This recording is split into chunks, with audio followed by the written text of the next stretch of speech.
Hey everybody, for our presentation on the leadership profile for the leader for St. Jude's, the agenda is we're going to look at leadership traits, leadership skills, leadership styles, the desired behaviors for this leader, the methods for developing the leader, how to balance competing values, priorities, and not failing, and what our ideal candidate looks like. Then we'll wrap it up with a conclusion and questions. So, for the first part, I'm going to look at the desired leadership traits for this person. 4 key things here. We are looking at communication, personality, being knowledgeable, and ethical.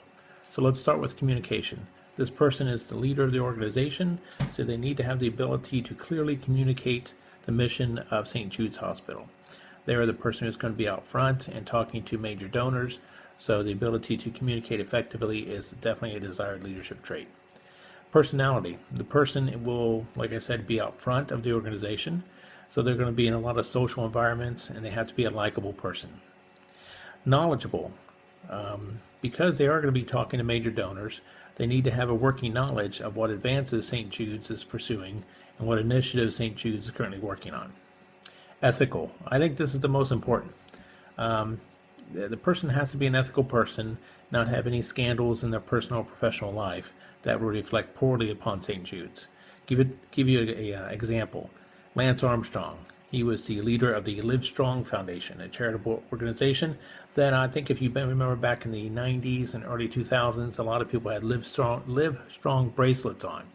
Well, Lance Armstrong was uncovered to be a massive cheat.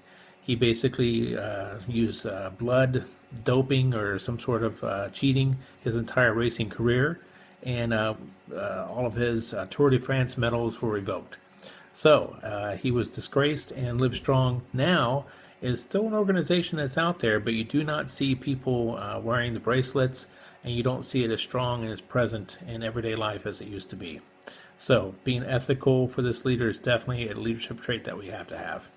So now I'm going to pass it over to the next person who's going to talk about leadership skills. Thank you. Have a great evening.